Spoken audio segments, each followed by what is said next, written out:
What if I want to? Hello, Internet. This is A-Trak reporting to you live from the Standard Hotel in beautiful downtown Los Angeles. And this is the first installment of a new series that I'm starting on my YouTube channel, where I'm going to give an in-depth report, a behind-the-scenes comparative study of the hotel rooms that I stay in, because I've come to terms with the fact that basically no one out there in the universe knows hotels better than me. I can say that because I'm crazy. No, because I've been staying in hotels since I was in my diapers, which isn't that long ago, but still, I've seen enough that I think I can give some insight and perspective into the wonderful world of hotels, my homes away from homes.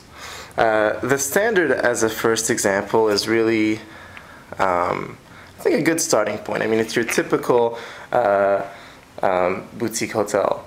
There are two Standard hotels in LA. They're owned or founded or built or started by some famous dude who has a lot of hotels whose name I never recall, but that's besides the point.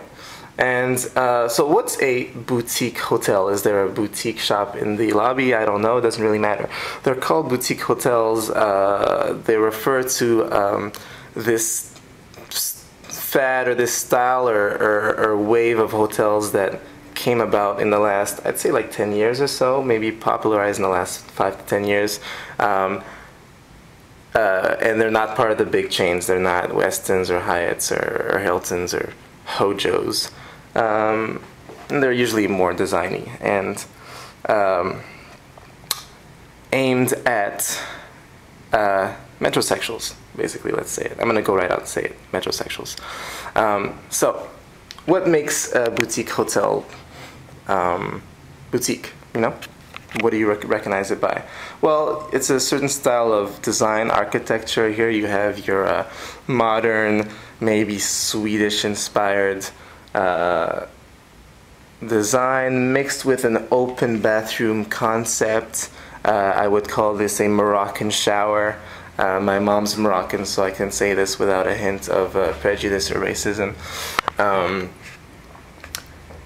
And, you know, I've always said that you can judge the quality of a hotel by the bathroom, because a lot of hotels will have nice lobbies, a decent room, and you go to the bathroom, you know, doesn't inspire lots of, you know, comfort. Maybe they don't give you enough freebies or whatever.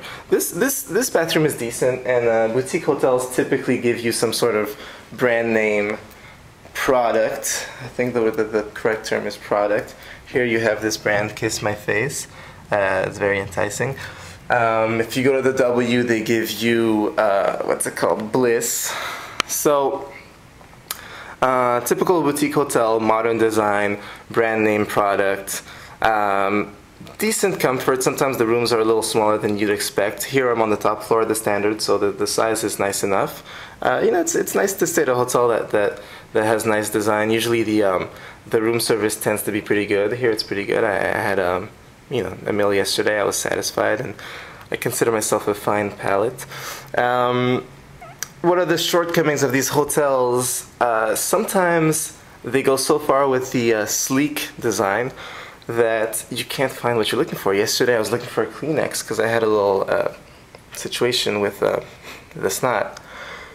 And I was looking around, where's the Kleenex? You know, everything is real nice and tidy and put away, and what if one has a runny nose? What does one do?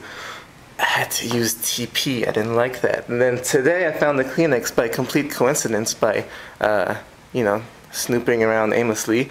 In this closet, next to the toilet paper with the funny sign, har har, is the toilet paper. That's weird. Standard? Change that. Also typical of these boutique hotels, a little selection of trendy magazines. You got your Anthem, you got your Good Magazine, you got your Tokyon, you got your Interview, all very nice stuff. Other shortcomings of the boutique hotel, sometimes it's just not comfortable enough. You know, it's nice to have this little ledge or step or what you call it, level, Kramer-like level, by the bed. I tripped on it last night, but whatever. So, you know, what's the difference between this hotel, which is admittedly very pretty, and something that's a 5-star? Usually it'll just be another level of comfort. You might have multiple rooms in a really fancy schmancy hotel. You might have a fruit basket, like a pineapple and some champagne and some crazy shit like strawberries and chocolate. You might have some couches. I mean, there's not really many places to actually lounge around here if you want to, you know, invite some friends over and discuss politics or something. So this is definitely a nice hotel. I recommend it. Could be a little bit more comfortable. Could be a little more generous with the bathroom products, but nonetheless, you know, you're still towards the higher tier of hotel accommodations. So this has been my first study in a series of many that are coming of hotels around the globe. I hope you enjoyed it. I know I had a ball. I was going to say I had 2 balls, but that's just a bad taste. That's it. Bye.